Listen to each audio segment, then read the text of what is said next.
Okay, so last chapters, and then it's time for me to start going to get ready for the movies, even though it's not till like 7 o'clock at night, and as you can see, it's still daytime. Anyway, let's try this. Astra, Emma, and Libby raced to the registration table. Well, as quickly as 3 girls carrying a very heavy sculpture could race, arriving just in time. A minute longer and you wouldn't have made it, said the judge. Afterward, Emma placed her sculpture on a folding table. A crowd began to gather around it, but Emma didn't notice. She scanned the room excitedly. "Where's my dad?" she asked. Emma looked around but couldn't find him. Emma's shoulders sagged. "He forgot," she said. "He only cares about gymnastics." Emma moped in the corner while Astra and Libby examined the rest of the entries. The judges roamed the room, taking notes and consulting each other. Astra tried to eavesdrop and briefly wished that her special talent was superhearing. Leona! Anyway, there were many visitors to the art show. Emma's family was nowhere to be found. Astra sighed. "We tried, but we could have tried harder," Libby assured her. A crowd began to gather around the judges' table. One of the judges stepped up to the microphone. She gave a speech about art and creativity and effort, which Astra didn't really listen to. She was too upset. Emma reached out and squeezed her hand. "Thanks for everything," she said. "And the winner is..."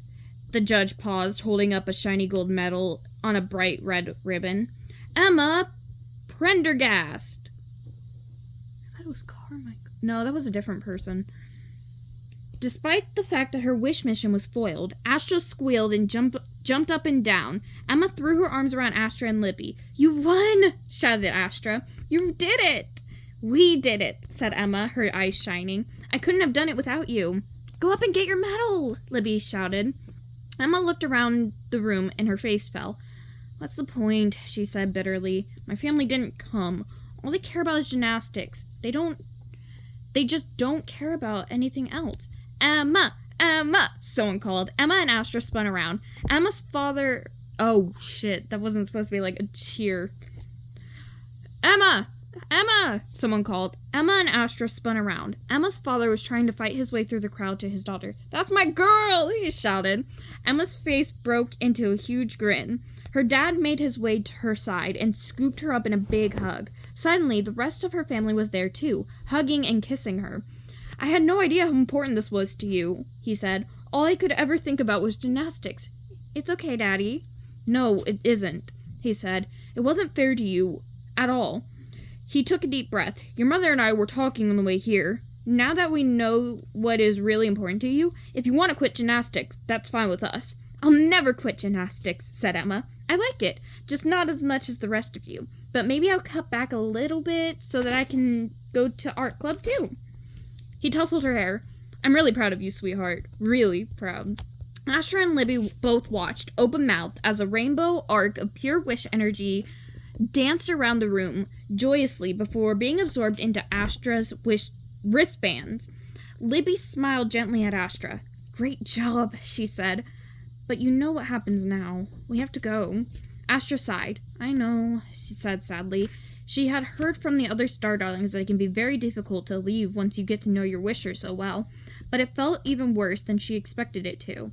Emma bounded over. "I got my wish," she said. "My dad is so proud of me for my art. I've never been so happy in my life. Thank you so much." "I'm so glad for you," said Astra. "I'm just sorry that it took me so long to figure out what you wanted. I was telling you to be a gymnast when really wanted to be an artist. I'm sorry I wasn't more helpful." "Don't be crazy," said Emma. "You told me to believe in myself and to focus on what was most important to me and not be distracted by the things that were not important. I couldn't have done this without you. You helped me more than you'll ever know. How can I repay you?" "Oh, don't be silly," said Astra. Libby poked her in the back and pointed to her fingernails. "Well, now that you mention it," said Astra, "could you give me some polish of removal? About 9 bottles should do it." Epilogue. Astra stood in the star marble hallway, waiting to be summoned into Lady Stella's office. She knew she was mere star minutes away from getting her own power crystal, which she had seen firsthand had some pretty startastic powers. But why did she feel so nervous? Ooh. Only one thing could make her feel better. She flipped open her Stars app and placed a holo call. Instantly, a holo picture appeared in front of her. "Astra!" her mother cried happily. "We were just talking about you. It's not the same without you here." "Hi, Mom," Astra said, her voice nearly breaking. "Hi, everyone." Her family was sitting in the gathering room. Her brother and sister were playing a game of oughts and knots. They all paused what they were doing to wave to her. "We really do miss you," said Asia. "And I was just kidding. I'm going to keep your room just the way you left it." "So how is school?" asked her father. "Anything new and exciting?" Astra smiled. "School is good, and I'll tell you all about it someday." Lady Stella's door slid open, and the headmistress stood there, smiling kindly at Astra. "We're ready for you," she said. "Who's that?" asked her brother. "Are you in trouble?" "I'm not in trouble. Don't worry. I've just got to go." "Bye," they shouted. "Bye, everyone," she said. She suddenly felt glad that she wasn't an only child. Today, at least. And even though her family didn't quite get her drive and ambition, she felt loved and appreciated. That was what really mattered anyway. She snapped her Stars app shut and followed Lady Stella through the door. Astra walked to the Lightning Lounge with Piper, admiring her newly acquired power crystal, a Quarrelite. It glowed with a red-hot intensity, and sparks of energy raced across the asteroid-shaped stone. She was surprised at how much she was enthralled by her jewel. Accessories were always just distractions before, things to get in the way or possibly get lost, while she played her beloved sports. But this was different. The power crystal was breathtakingly beautiful, of course, but it was mostly, she thought, because she had earned it herself, and because there was a deep meaning behind it. An obstacle faced and overcome. A job well done. Piper understood. "It's star-amazing, isn't it?" she said simply. Astra nodded. They stepped up to the door of a private room and slid it open. As soon as Astra stepped into the room, the star darlings swarmed her. Everyone was desperate to take off the polish. Astra started handing out bottles. "It smells terrible," said Cassie as she unscrewed the top of the bottle of nail polish remover. "It's so weirdly cold," said Adora. After a few minutes of rubbing and scrubbing, "I feel so much better," said Adora. "Me too!" "You can hear me?" Adora cried. "I'll never skip again," said Scarlet with a shudder. How humiliating. "Hey, where's Leona?" Tessa said, She reached into the bowl of star snacks and pulled out a moon cheese crisp. She popped it in her mouth. Delicious," she said. "And if I ever eat another moonberry, I'll be startastically content." "I have no idea," said Cassie. "Was she at the ceremony?" Vega rewound her holovid and shook her head. "Say something, Vega," Piper begged. "What do you want me to say? I have no words upon this day," Vega said. Piper's face fell. "Just kidding," Vega said. "Oh, my stars, you should have seen her face. Was it really as bad as all that?" "Worse," said Piper. The door slid open forcefully, and Leona ran inside, her golden curls wilder than ever. She had a broad smile on her face. "I have terrible news," she said. "We tracked down Ophelia while you were gone." "And this is terrible how?" asked Cassie. Astra glanced down at Leona's golden fingernails. "Of course." She grabbed the girl's hand and scrubbed until her nails were bare. Leona nodded and smiled. "Great news, huh?" "How did you find her?" Cassie wanted to know. "And is she an orphan?" Piper spoke up.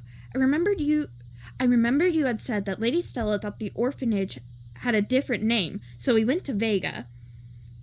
Vega took up the story, and I had holovided the conversation, of course, so I rewound it and we got the name. "Turns out it's a real school in Starland City," Leona broke in. "So we went there.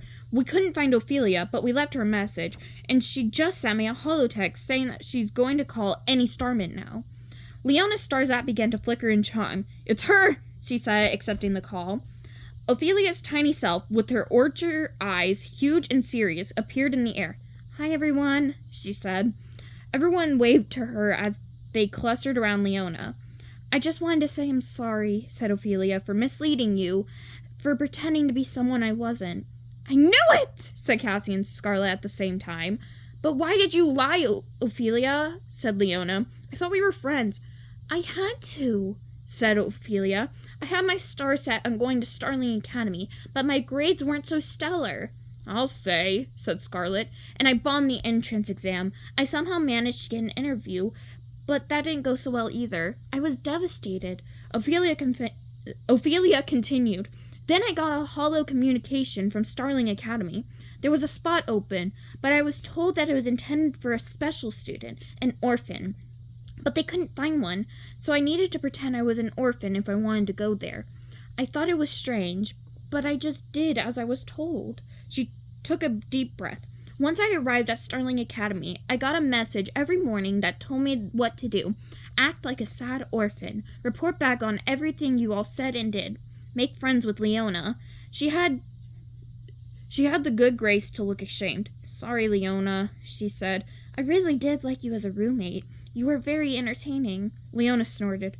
"Glad I could amuse you, Ophelia." She shook her head. "But I really liked you." "You mean you felt sorry for me," said Ophelia. "And I can't blame you. I was told to act pathetic so everyone would feel bad for me and open up to me." She smiled. "I'm a really good actress, huh?" Scarlet sneered. "A real Rancora," she said. "Who?" asked the door loudly. Clearly she had missed the sound of her own voice. "My old roommate, Mira, told me all about her," Scarlet explained. "She was a Starling Academy student and apparently quite the actress back in the day." "Are you serious, guys?" said Cassie. "We're discussing this now?" She addressed Ophelia. "Here's what I want to know. Who did the holo communications come from?" The room grew silent. Everyone leaned forward. Ophelia gave a sharp laugh. "They came from Lady Stella, of course." Tessa's Lost and Found. We're on the 9th book, guys. I'll see you guys later.